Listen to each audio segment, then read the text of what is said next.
हम लोगों ने पिछली क्लास में जो मेल रिप्रोडक्टरी सिस्टम था उसकी मार्किंग की थी। तो अभी उसके आगे की मार्किंग हम लोग शुरू करते हैं। फीमेल रिप्रोडक्टरी सिस्टम हम ऑलरेडी पढ़ चुके हैं, तो पहले उसकी मार्किंग करते हैं, फिर आज की क्लास में हमने जो पढ़ा हम उस टॉपिक की मार्किंग करेंगे। ठीक है। सबसे पहला जो मैं हमेशा तुम्हें बताई हूँ कि आपका कोई भी सिस्टम बॉडी में कहाँ लोकेटेड है आपको ये पता होना चाहिए। ठीक है। तो जो मेल रिप्रोडक्टरी सिस्टम था वो भी एब्डोमिनल कैविटी में था, बट फ़र्क इतना था कि मेल रिप्रोडक्टरी सिस्टम के कुछ ऑर्गन्स बॉडी के अंदर थे और कुछ बाहर थे। जो फीमेल रिप्रोडक्टरी सिस्टम है इसके के सारे ऑर्गन्स एब्डोमिनल कैविटी के अंदर होते हैं, कोई भी ऑर्गन उसका आउटसाइड लाई नहीं करता। तो सबसे पहले ये जो पर्टिकुलर पॉइंट है इसको अपने नोट्स में आप इंक्लूड कर लोगे। ठीक है। ये पॉइंट आपके कहाँ पे आएगा? नोट्स में आएगा। एक मिनट।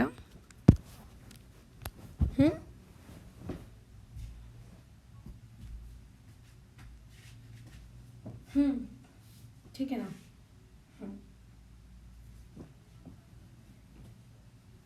अच्छा ठीक है ना। ठीक है। तो पहली चीज होती है लोकेशन। आपको लोकेशन पता होना चाहिए कि कहाँ पर है। तो हमको अभी ये तो पता है कि लोकेशन कहाँ पर है। ठीक है, उसमें तो हमारी कोई तकलीफ नहीं है। तो ये पर्टिकुलर पॉइंट हो सकता है 1 मार्क के fill in the blanks type के क्वेश्चन में, फिलअप वाली चीज़ों में, या फिर 1 मार्क के क्वेश्चन के लिए लेट से पूछी जाए, तो इसको नोट्स में इंक्लूड करोगे।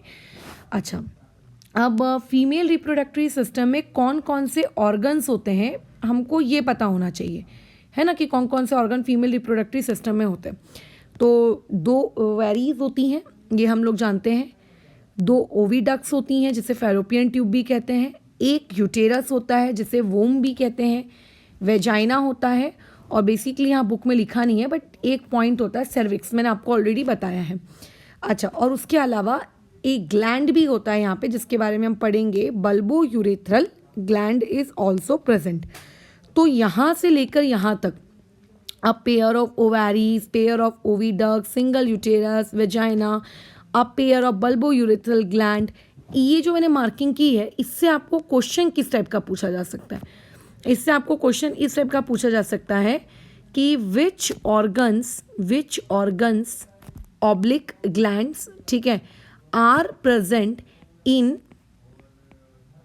Human female reproductory system. तो आपको ये जवाब देना है। अगर सिर्फ ऑर्गन के बारे में पूछे तो वो बल्बो यूरेथ्रल ग्लैंड के बारे में मुंह मत खोलना, क्योंकि ग्लैंड बेसिकली ऑर्गन में नहीं आता। अगर ऑर्गन्स एंड ग्लैंड्स पूछता है तो उसका नाम लिखना, ठीक है। लेकिन हाँ, ये वो ग्लैंड है जो कि फीमेल रिप्रोडक्टरी सिस्टम में पाया जाता है। तो इस पर्टिकुलर ग्लैंड के बारे में आपसे हो सकता है कल को कोई ट्रू फॉल्स टाइप का क्वेश्चन पूछ ले, कोई फिलअप टाइप का क्वेश्चन पूछ ले, या फिर कोई 1 मार्क टाइप का क्वेश्चन पूछ ले। तो ये जो पर्टिकुलर लाइन है कि bulbo urethral gland is also present, इसको अपने नोट्स में लिखोगे। कैसे लिखोगे? कि bulbo urethral gland is present in female reproductory system, ताकि आपको पता होना चाहिए कि कौन सा ग्लैंड प्रेजेंट है। ठीक है। अच्छा, अब उसके अलावा बाकी मैंने तुमको जैसे बताया कि हर महीने ओवैरी से एक ओवम सिंगुलर है क्योंकि वो निकल के बाहर आती है अल्टरनेटिवली, मतलब किसी महीने लेफ्ट से, फिर नेक्स्ट महीने राइट से, फिर लेफ्ट से, फिर राइट से, फिर राइट से, फिर लेफ्ट से, राइट, इस तरीके से। अच्छा, तो अब ह्यूमन का जो फीमेल रिप्रोडक्टरी सिस्टम है वो फंक्शन कैसे करता है, या फिर उसके एक्सप्लेनेशन के बारे में आपसे क्वेश्चन पूछा जा सकता है। तो आपको ये लिखना पड़ेगा यहाँ पर, ये पॉइंट, मैं इस पॉइंट को ब्लू कलर से मार्क करा रही हूँ, ठीक है, ब्लू कलर से मार्किंग कर रही हूँ इसके, कि एवरी मंथ, हर महीने एक ओवम रिलीज होती है। कहाँ पर? एब्डोमिनल कैविटी में। ये इन एब्डोमिनल कैविटी लिखने की ज़रूरत नहीं है, अल्टरनेटिवली फ्रॉम ईच ओवेरी। ठीक है, ये इतना हो गया, ये हो गया आपका एक पॉइंट। फिर उसके बाद जैसा मैंने बताया था कि देखने में ऐसा लगता है कि ये और ये अटैच्ड है, बट बेसिकली वहाँ एक गैप होता है और फिंगर लाइक प्रोजेक्शंस होते हैं। वो फिंगर लाइक प्रोजेक्शंस उस ओवम को कैप्चर कर लेते हैं, है ना। तो यहाँ पे हम क्या पॉइंट लिखेंगे? Free end of oviduct is funnel like, ठीक है। अच्छा, बस, an opening is present in centre of it, यहाँ से लेके ये इतना पॉइंट। उसके बाद नेक्स्ट पॉइंट क्या लिखेंगे? ओ साइट। अब देखो, तुमको अगर ओ साइट ऐसा वर्ड लिखना अच्छा नहीं लग रहा है तो तुम ओवम भी लिख सकते हो, बट मैं तो यही सजेस्ट करूँगी जो बुक में लिखा है वही लिखो। ओवरसाइट एंटर्स द ओविडक्ट, ठीक है, थ्रू दैट ओपनिंग। अच्छा, उसके बाद मैंने तुमसे क्या बताया था कि वहाँ पर फिंगर लाइक प्रोजेक्शंस होते हैं। इन फिंगर लाइक प्रोजेक्शन को इन्होंने क्या नाम दिया है? सीलिया। सीलिया क्या करते हैं? उस पर्टिकुलर ओवम को अंदर खींच लेते हैं और उसे कहाँ पास कर देते हैं? उसे पुश कर देते हैं कि जा भाई यूटेरस के पास जा।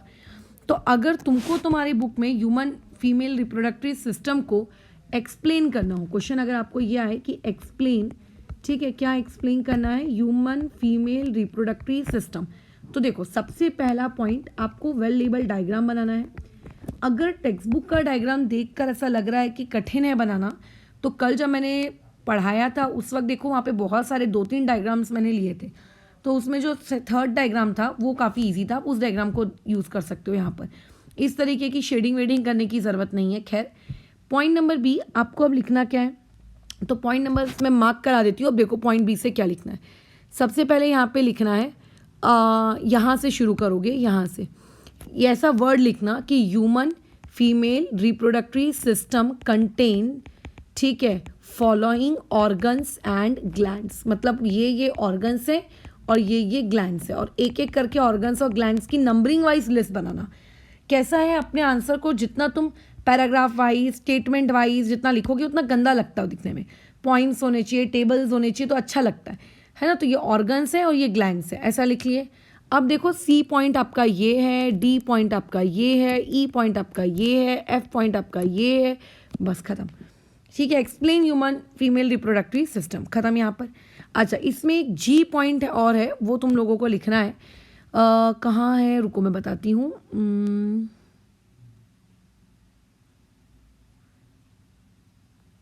रुको, जी पॉइंट कहाँ लिखवाना है? हाँ, ये रहा आपका जी पॉइंट। ये जो जी पॉइंट है ना, ये आपको यहाँ लिखना है, ये ऊपर, यहाँ पे ये जी पॉइंट लिखना है, ठीक है। अच्छा, उसके बाद एच पॉइंट सुनो क्या लिखना है। एच पॉइंट ये लिखना है कि स्पर्म्स, ठीक है, start their journey by the route vagina uterus oviduct, ठीक है। ये हो गया आपका एच पॉइंट, ये आपका एच पॉइंट लिखोगे। और उसके बाद लिखना one of the few million sperms, मतलब मिलियन ऑफ स्पर्म्स जो वेजाइना के अंदर जाते हैं, उसमें से सिर्फ एक ही ओविडक्ट को क्या कर पाता है? ओविडक्ट में ओवम को फर्टिलाइज, ये आई पॉइंट। तो इस प्रकार से आपने आई पॉइंट्स में अपने ह्यूमन फीमेल रिप्रोडक्टिव सिस्टम को एक्सप्लेन किया, ठीक है। अच्छा, उसके अलावा एक चीज़ और ध्यान रखनी है, ये जो वर्ड है कि स्पर्म्स फर्टिलाइज करते हैं ओवम को जो प्रेजेंट होते हैं ओविडक्ट में, यानी कि ये जो पर्टिकुलर क्वेश्चन है या तो ये 1 मार्क के लिए पूछ लेगा, या तो ये एमसीक्यू के लिए पूछ लेगा, या तो ये ट्रू फॉल्स के लिए पूछ लेगा, किसी भी फॉर्मेट में ये पूछ लेगा। तो इसको आपको कहाँ पे लिखना है? अपने नोट्स में लिखना है।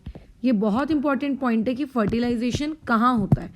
फर्टिलाइजेशन का मतलब मैं ऑलरेडी तुम्हें पुरानी क्लासेस में सिखा चुकी हूँ कि स्पर्म्स और ओवा ये दोनों मिलकर जो जाइगोट बनाती हैं, हम उसकी बात कर रहे हैं। तो ये कहाँ होता है? तो ये आपको पता होना चाहिए कहाँ पर होता है। ओविडक्ट में होता है, जिसको फैलोपियन ट्यूब भी कहते हैं, ठीक है। ये बल्कि जो सीबीएसई बोर्ड है उसमें आई थिंक ये 1 मार्क के लिए क्वेश्चन ऑलरेडी उन लोगों ने पूछा हुआ है। खैर, स्कूल वाले भी उनके काफ़ी पूछते रहते हैं, क्योंकि हम में से मैक्सिमम लोगों को लगता है कि यूटेरस में होता है। यूटेरस में फर्टिलाइजेशन नहीं होता है, यूटेरस में इम्प्लांटेशन होता है। मैं सिखा के दूंगी कि इम्प्लांटेशन वगैरह ये सब क्या है, क्या चीज़ का नाम है, बट यूटेरस में इम्प्लांट हो जाता है और वहाँ पे जाके वो बेबी फिर बड़ा होता है। बट एक्चुअली में पहली बार जाइगोट कहाँ पे बनता है? ये ओविडक्ट में। अब यहाँ भी हो सकता है, यहाँ भी हो सकता है, जहाँ पे जाइगोट फॉर्म हो गया। खैर, अच्छा, उसके अलावा ये हो गया आपका आज की क्लास का क्वेश्चन नंबर 1। अब देखो क्वेश्चन नंबर 2 तुम लोगों का क्या है। क्वेश्चन नंबर 2 तो आई थिंक मैं उसी दिन तुम्हें दे चुकी थी ना, कि draw well label diagram of male and female. ठीक है, तो क्वेश्चन नंबर 2 नहीं दे रही हूँ मैं भी, जिसको नोट्स में इंक्लूड कर लेना। अच्छा, उसके बाद जैसा कि मैंने बताया, जिस दिन से लड़की पैदा होती है उसकी जो ओवा मतलब ओवेरीज होती हैं, उसमें मिलियन बिलियन ऑफ ओवा होती हैं जो इमेच्योर होती हैं। जब वो लड़की मतलब प्यूबर्टी में पहुंच जाती है, मतलब जब उसके पहले पीरियड्स आते हैं, उस दिन से उसके हर महीने उन करोड़ों ओवाओं में से, लाखों ओवाओं में से हर महीने ओवेरी से एक ओवा बाहर आती है, ठीक है। अच्छा, और बाकी जैसे जैसे हमारी एज बढ़ती जाती है, वो धीरे धीरे जो ओवा बाहर नहीं आ पाई, जो अंदर ही रह गई ओवेरी के, जिसको मौका नहीं मिला, है ना, क्योंकि अगर अपन काउंट भी करें एक साल में कितने महीने होते हैं? 12 महीने। अगर एक लड़की के पीरियड्स 13th ईयर से मतलब 13 ईयर से शुरू होते हैं और जो उसका मेनोपॉज है, मेनोपॉज मतलब एक एज जब पीरियड्स आना बंद हो जाते हैं, लेट्स से वो 50 ईयर्स है, तो 13 ईयर्स और 50 ईयर्स के बीच में आपको गैप कितने का दिख रहा है? आप काउंट करिए। तो ये गैप है 37 का। 37 ईयर्स या फिर मैक्स टू मैक्स, चलो एक काम करो आप 40 ईयर्स पकड़ के चलो। 40 ईयर्स में कितने मंथ्स होते हैं? 12 मंथ्स, यानी कि 480 मंथ्स। 480 मंथ्स में हर महीने एक ही ओवा निकलती है। इसका मतलब आपकी लाखों ओवा में से सिर्फ 400 से 500 ओवा बाहर निकल पाती हैं। और कई बार तो कई कई गर्ल्स में या लेडीज़ में कई मंथ्स उनके पीरियड्स भी मिस हो जाते हैं बिकॉज ऑफ मैनी रीजंस। तो हो सकता है कई ओवा बाहर उस वक्त नहीं भी निकली हो। तो मैं अप्रॉक्स बता रही हूँ आपको कि इतने ओवा तो बाहर आती ही होंगी, बराबर इतने तो मैं अप्रॉक्स बता ही रही हूँ, ठीक है, उतना तो मैं आपको अप्रॉक्स बता ही रही हूँ। बट हो सकता है इससे ज़्यादा हो, माइट भी किसी के लेट मेनोपॉज हुआ हो, किसी का अर्ली पीरियड्स हुआ, बट ये फिर भी मैक्स है, इससे ज़्यादा नहीं हो सकता। बाकी की जो रिमेनिंग ओवा होती हैं वो डीजनरेट हो जाती हैं, मतलब बेचारी क्या हो जाती हैं आपकी, मर जाती हैं। तो जैसा कि हमने बात की कि उनकी जो एबिलिटी है वो 40-50 साल तक आंकने के बाद, फर्टिलाइज होने के बाद वो ख़त्म हो जाती है। इसीलिए वो प्रॉपरली डिवाइड नहीं हो पाती, और अगर वो डिवाइड नहीं हो पा रही हैं तो जायगॉट नहीं बनता है, और अगर जायगॉट बन भी जाता है तो बच्चे में कुछ ना कुछ एबनॉर्मलिटीज़ होती हैं। इसीलिए कहा जाता है कि जो आइडियल एज होती है प्रेगनेंसी की वो 40 ईयर्स से पहले पहले की ही होती है, या जितना अर्ली रहे उतना अच्छा रहता है ताकि वो बेबी हेल्दी रहे, एक्सेट्रा एक्सेट्रा। खैर, तो अब यहाँ पे 2 वर्ड्स हैं आपको उसके बाद वो पढ़ना है। वो क्या है? एक वर्ड है मेनोपॉज और एक वर्ड है आपका प्यूबर्टी वाला। खैर वो हम लोग अभी नहीं पढ़ेंगे, जब हम लोग ये मेंस्ट्रुअल साइकिल के बारे में बात करेंगे तब। हमारा आज का टॉपिक था ह्यूमन फीमेल रिप्रोडक्टरी सिस्टम के बारे में, तो वो हमने बात कर ली। खैर आगे बढ़ते हैं। ये आज हमने जो टॉपिक पढ़ा है वो है डेवलपमेंट एंड बर्थ, यानी कि जो भी आपकी पर्टिकुलर ओवा, ठीक है, और स्पर्म वहाँ पे जाके कंबाइन हो जाते हैं। कंबाइन होने के बाद जो जाइगोट बना लेते हैं, उस पर्टिकुलर जाइगोट का क्या होता है? बराबर कंटिन्यूसली माइटोटिक डिवीजन होता है, ठीक है। अच्छा, अब वो धीरे धीरे जैसे जैसे सेल डिवाइड होता है, मोर नंबर ऑफ सेल्स बनते हैं, धीरे धीरे वो बेबी डेवलप होता है। तो जाइगोट बनने के बाद जाइगोट के साथ होता क्या है? जाइगोट बनने के बाद जाइगोट के साथ माइटोटिक डिवीजन होता है और एम्ब्रॉयो बनता है, बराबर। और फिर बाद में वो एम्ब्रॉयो उस छोटी सी पतली सी ओविडक्ट में नहीं रहता, वो नीचे की तरफ आ जाता है। कहाँ पे? यूटेरस में। और यूटेरस में आने के बाद वो वहाँ पर क्या हो जाता है? रहने लगता है, जिसको मैंने अभी अभी ऊपर एक वर्ड बोला था, इम्प्लांट हो जाता है। और फिर वहीं पे उसकी फर्दर ग्रोथ होती है, मतलब उसको खाना मिलता है, पानी मिलता है, सब कुछ, और धीरे धीरे आफ्टर 9 मंथ्स बाद ह्यूमन के केस में वो बेबी बाहर आ जाता है, राइट। तो अब यहाँ से क्वेश्चन इस तरीके से पूछा जा सकता है कि हाउ ग्रोथ एंड डेवलपमेंट, ठीक है, of development and birth happens in human female reproductory system, ठीक है। अच्छा, तो उसका पहला पॉइंट क्या लिखोगे? पहला पॉइंट देखो मैं जो बता रही हूँ वो लिखना कि सबसे पहले तो जाइगोट बना, ठीक है। अच्छा, तो जाइगोट बना, ये चीज़ आप कहाँ लिखोगे? ये देखो, ये जो लिखा है ना, ये जो आई पॉइंट दिख रहा है, ये आई पॉइंट आपको बेसिकली लिखना है। ये पॉइंट आई आपको यहाँ पे लिखना है। पॉइंट आई लिखने के बाद आपको क्या लिखना है? ये वाला वर्ड, द जाइगोट, ठीक है, undergoes repeated mitotic division and embryo is formed। ये बेसिकली तुम्हारा पॉइंट नंबर बी। फिर उसके बाद ये लिखना है it is pushed toward uterus, यहाँ से यहाँ तक लिखा। It is implanted and further development occurs, ये हो गया आपका पॉइंट नंबर सी। उसके बाद लिखना है an organ called placenta is formed for supply of food and material during the growth, point number D. और उसके बाद लिखना है कि embryo development completed approximately within 9 months, point number E. खत्म। ये 5 पॉइंट लिखो, आंसर डन। अच्छा, अब इसमें जो ये वाला पॉइंट है कि एक ऑर्गन जिसका नाम है प्लेसेंटा वो डेवलप हो जाता है for supply of food and material during the growth in the uterus, इस पर्टिकुलर पॉइंट से आपका एक नेक्स्ट क्वेश्चन बन सकता है, व्हाट इज प्लेसेंटा। ठीक है, ये आपको एक क्वेश्चन पूछ लेगा कि प्लेसेंटा क्या है, या फिर ऐसा पूछ लेगा डिफाइन करो कि प्लेसेंटा क्या है। फिर क्या आप करोगे, तो वहाँ पे आपको स्टेटमेंट लिखना है कि प्लेसेंटा इज अ कॉर्ड। ठीक है, प्लेसेंटा बेसिकली क्या होता है, कॉर्ड लाइक स्ट्रक्चर होता है। हमने अभी अभी डायग्राम में देखा है ना किस तरीके का दिखता है प्लेसेंटा, जो कि मम्मी की बॉडी से बेबी की बॉडी तक का एक बेसिकली पाथवे है कि जो भी मदर खाती है वो बेसिकली बेबी के पास जाए, जो बेबी की बॉडी में वेस्ट मटेरियल प्रोड्यूस हो रहा है उस वेस्ट मटेरियल को क्या है बाहर भी निकाले, है ना, बराबर। अच्छा, वेरी गुड। तो प्लेसेंटा इसका क्या लिखेंगे, इसका डिफाइन कैसे लिखेंगे, इसको देखो ऐसे लिखना, प्लेसेंटा इज एन ऑर्गन, ऐसे लिखना, प्लेसेंटा इज एन ऑर्गन। ठीक है, अच्छा इसको काट देना, जब डिफाइन लिख रहे हो तब फिर लिखना which is formed for supply of food material during the growth in uterus. बस खत्म, ये डिफाइन प्लेसेंटा में आ गया। और ये अलग से 1 मार्क के लिए पूछा भी जा सकता है। और हम लोगों ने क्या पढ़ा, बाकी कैन यू टेल वगैरह तो तुम्हारे कोई काम का है नहीं। ऑलवेज रिमेंबर मेंस्ट्रुअल साइकिल अभी हम पढ़ने के हैं। और उसके बाद दूसरी चीज़ मैंने कल भी तुम्हें बताया था कि अगर फर्टिलाइजेशन हो जाता है, अगर जायगॉट बन जाता है, अगर जायगॉट के बनने के बाद एम्ब्रॉयो जाके यूटेरस में चिपक जाता है यानी कि इम्प्लांट हो जाता है, तो पीरियड्स रुक जाते हैं। ठीक है, बराबर। अच्छा, वो पीरियड्स क्या हो जाते हैं, रुक जाते हैं, ये बात ध्यान रखना।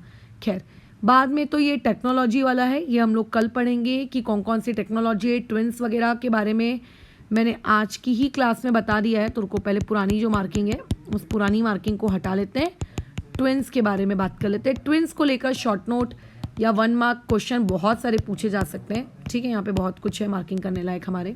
खैर, सबसे पहले तो तुमसे ट्विंस के बारे में पूछा जाएगा, तो यहाँ से लेकर यहाँ तक ये जो है ये कहलाता है डिफाइन, किसका, ट्विंस का। ये बना लो अपना एक क्वेश्चन। अब इस डिफाइन के साथ ये चीज़ ज़रूर लिखना कि there are 2 main type of twins, monozygotic, dizygotic. ये लिख दिया, ये लिखना ही है। बल्कि ये जो पर्टिकुलर पॉइंट है इससे ये पूछ लेगा how many types of twins are there, how many types of twins are there. तो आपको पता होना चाहिए कि कितने टाइप के ट्विंस होते हैं।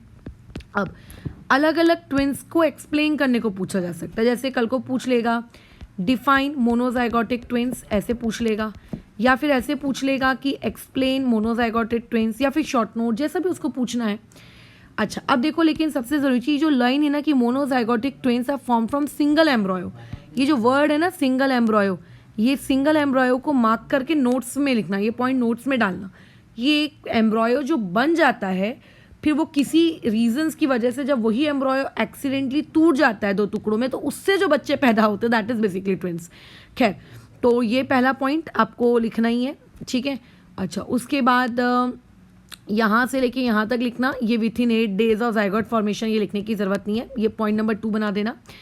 और उसके बाद यहाँ से लेके यहाँ तक पॉइंट नंबर 3 बनाना। फिर such twins are genetically similar to each other, ये आपका पॉइंट नंबर 4 बनाना। बल्कि मोनोजाइगोटिक ट्विंस का जो सबसे इंपॉर्टेंट पॉइंट है सिंगल एम्ब्रॉयो के बाद, वो यही है।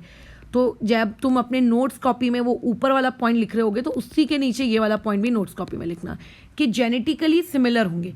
और इसकी वजह से मोनोजाइगोटिक में या तो दोनों लड़के बनेंगे या तो दोनों लड़कियां बनेंगी। ठीक है, ऐसा नहीं होगा कि एक लड़का बना है एक लड़की बनी है। और उनकी शक्ल सूरत में भी आपको काफ़ी हद तक सिमिलैरिटीज देखने को मिलेंगी। ठीक है, अच्छा such twins are exactly similar in their appearance and in gender, ये हो गया पॉइंट नंबर 5 बराबर। ठीक है, और उसके बाद पॉइंट नंबर 6 में अगर हम आते हैं तो पॉइंट नंबर 6 ये है कि कई बार एम्ब्रॉयो ठीक तरीके से टूट नहीं पाता है। अगर टूट गया तो बहुत अच्छी बात है, दोनों बेबीज अलग अलग बनेंगे। बट अगर कई बार ऐसा होता है कि वो ठीक तरीके से टूट नहीं पाता, जब वो ठीक तरीके से नहीं टूट पाता ना, तो पता है क्या होता है, बच्चे, तुमने कई बार न्यूज़पेपर वगैरह में पढ़ा होगा कि इन 2 बेबीज़ की बॉडीज़ चिपकी हुई मिली, इन 2 बेबीज़ के हेड आपस में चिपके हुए हैं, मतलब कोई कॉमन ऑर्गन वो शेयर कर रहे होते हैं। तो ऐसे केस में जो आपका मोनोजाइगोटिक ट्विंस होता है, इस मोनोजाइगोटिक ट्विंस में इस बात की हाई पॉसिबिलिटीज़ होती है कि कॉन्जॉइंड ट्विंस बने या फिर साइमस ट्विंस बने। यानी कि ऐसे केस में कुछ बॉडी पार्ट्स ठीक है, जो बच्चे पैदा होते हैं उनके आपस में ज्वाइंट होते हैं, ठीक है, कुछ या फिर कोई ऑर्गन्स उनके बीच में कॉमन होते हैं, ठीक है। तो ये मोनोजाइगोटिक ट्विंस का पूरा डिटेल अगर लिखने को आएगा तो 7 पॉइंट्स के साथ लिखोगे, ठीक है। और अगर मान लेते सिर्फ डिफाइन आया तो डिफाइन अगर आता है तो डिफाइन में क्या लिखना है, डिफाइन में 7 पॉइंट्स तो नहीं लिखेंगे, ऑब्वियस है। डिफाइन में पॉइंट नंबर 1 लिखेंगे, ठीक है, पॉइंट नंबर 2 लिखेंगे और उसके बाद यहाँ पर पॉइंट नंबर 5 लिखेंगे, बस ख़त्म, ठीक है। ये 3 पॉइंट्स के साथ तो 2 डिफरेंट क्वेश्चंस आपको बनाने हैं, एक डिफाइन के लिए बनाना है और एक एक्सप्लेन के लिए बनाना है। अच्छा, उसके बाद अलग से क्वेश्चन ये भी पूछा जा सकता है, एक्सप्लेन करो कॉन्जॉइंड ट्विंस को।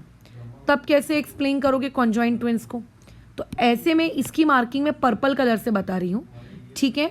अच्छा, ये देखो, in case of monozygotic twins से लेकर ये जो पूरा का पूरा बेसिकली पैराग्राफ है ना, ये पूरा का पूरा पैराग्राफ आपको कॉन्जॉइंट ट्विंस के अंतर्गत लिखना है। इसके अलावा नोट्स में एक पॉइंट और लिखना है। क्या लिखना है नोट्स में एक पॉइंट, कि कॉन्जॉइंट ट्विंस का ही एक अदर नाम भी है जिसका नाम है साइमिस ट्विंस। तो ये वाला जो पॉइंट है, ये दोनों पॉइंट को नोट्स में इंक्लूड कर लेना, ताकि लास्ट टाइम अगर आपको कुछ रिवीजन करना रहे कि ये किसका नाम है क्या नहीं है तो आप कर सको, ठीक है। आगे, अब मोनोजाइगोटिक के अलावा एक और टाइप के ट्विंस होते हैं। वो जो दूसरे टाइप के ट्विंस होते हैं वो बहुत ही, मतलब आप ये कहो, ऐसा रहता है कि उसमें हो सकता है दोनों लड़कियां हो सकता है दोनों लड़के हों, या हो सकता है एक लड़का एक लड़की हो। कैसा है, मोनोजाइगोटिक में ये चीज़ श्योर होगी, या तो दोनों लड़कियां होंगी या तो दोनों लड़के होंगे। बट अभी जो हम लोग नेक्स्ट टाइप के ट्विंस पढ़ रहे हैं, ठीक है, कौन सा वाला है, डायजाइगोटिक ट्विंस। इस डायजाइगोटिक ट्विंस में लड़कियां भी हो सकती हैं, दोनों लड़के भी हो सकते हैं, और एक लड़का और एक लड़की का भी कॉम्बिनेशन हो सकता है। ये ट्विंस बनते कब है, जैसा कि हमने बातचीत की कि हर महीने फीमेल बॉडी के अंदर जो ओवैरी होती है वो एक ओवा रिलीज करती है, सिर्फ एक ओवा। अगर मान लेते हैं एक ओवा के बदले कभी एक्सीडेंटली या किसी रीज़न की वजह से उस फीमेल ने 2 ओवा रिलीज कर दी, ठीक है, उसने कितनी ओवा रिलीज कर दी, 2 ओवा रिलीज कर दी, तो ऐसे केस में बोलो क्या हो जाएगा। ऐसे केस में फिर वहाँ पर आप ये देखोगे कि दोनों ओवा को, क्योंकि देखो स्पर्म्स तो मिलियन क्वांटिटी में है ना, स्पर्म्स तो 1-2 थोड़ी ना है, स्पर्म्स तो मिलियन बिलियन है। तो स्पर्म्स को अगर 2 ओवा मिलेगी तो वो 2 ओवा को क्या जाइगोट फॉर्म नहीं करेंगे, डेफिनेटली वो उनके साथ भी जाइगोट फॉर्म करेंगे, है ना। वो जाइगोट क्यों नहीं फॉर्म करेंगे, तो दोनों ओवा के साथ क्या हो जाता है, अलग अलग जाइगोट बन जाता है, ठीक है। अच्छा, और जो अलग अलग जाइगोट बनता है उससे अलग अलग बेबीज बन जाते हैं। अब हो सकता है वो दोनों या तो सेम हो या तो हो सकता है दोनों कैसे हो, डिफरेंट हो, राइट। तो इसीलिए उसके बारे में हम कुछ कह नहीं सकते। अच्छा, तो अगर तुम्हें शॉर्ट नोट आता है किसके बारे में, ऑफ आप लोगों का डायजाइगोटिक ट्विंस का, तो इस पर्टिकुलर शॉर्ट नोट को कैसे करना है आपका, कि यहाँ पे लिखना पहले, if 2 oocytes are released from the ovary of a woman and both oocytes are fertilised by 2 separate sperms and thus 2 zygotes are formed. मतलब 2 ओवारी जो एक थी या 2 थी, उनमें से 2 ओवा निकल गई गलती से, दोनों ओवा को स्पर्म मिल गया, दोनों स्पर्म्स ने उस पर्टिकुलर ओवा को क्या किया बताओ, उस पर्टिकुलर ओवा को फर्टिलाइज किया, 2 जाइगोट्स बन गए। तो ये हो गया पॉइंट नंबर 1। उसके बाद अच्छा, both of these embryos are separately implanted. अब ये जो जाइगोट बने हैं बाद में माइटोटिक डिवीजन करके जाइगोट तो बनेंगे ही ना, डेफिनेटली। अच्छा, एम्ब्रॉयो तो बनेंगे ही डेफिनेटली। ये एम्ब्रॉयो जाके यूटेरस में खुद को अलग अलग इम्प्लांट कर लेते हैं, और उसके बाद डायजाइगोटिक ट्विंस कंप्लीट डेवलपमेंट के बाद 9 महीने जिसको हम मानते हैं अप्रॉक्सीमेटली, बाहर आ जाता है हमारी बॉडी से, मतलब फीमेल बॉडी से। और ये जो ट्विंस होते हैं वो जेनेटिकली डिफरेंट होते हैं। देखो, जेनेटिकली डिफरेंट होने का ये मतलब नहीं है कि दोनों के जीन्स अलग है, क्योंकि मम्मी पापा तो बेसिकली सेम है, बट भले ही तुम और तुम्हारा भाई एक ही मम्मी पापा से निकल के आओ, बट स्टिल क्या होता है, तुम लोगों की शक्लें आपस में मैच करती हैं क्या, नहीं करती ना। तुम लोगों की शक्लें आपस में कंप्लीटली मैच नहीं करती हैं। इट मीन्स दैट कि हम लोगों के डीएनए भले ही सेम हो, बट डीएनए के सेम होने के बजाय या उसके अलावा हमारी शक्लें फिर भी अलग हो जाती हैं। क्यों? क्योंकि एग्जैक्ट डीएनए सेम नहीं होता है। तो मोनोजाइगोटिक में काफ़ी सेम होता है, बट जो आपका डायजाइगोटिक है इसमें उतना सेम नहीं होता। जो मम्मी पापा का डीएनए वो तो सेम रहेगा, बट जो हमारा खुद का डीएनए वो काफ़ी अलग हो जाता है। तो such twins are genetically different and may, और चाहिए हो गया पॉइंट नंबर 4। और उसके बाद नेक्स्ट, दे मे बी और हैव सेम जेंडर, सेम हो भी सकते हैं, सेम नहीं भी हो सकते, पॉइंट नंबर 5।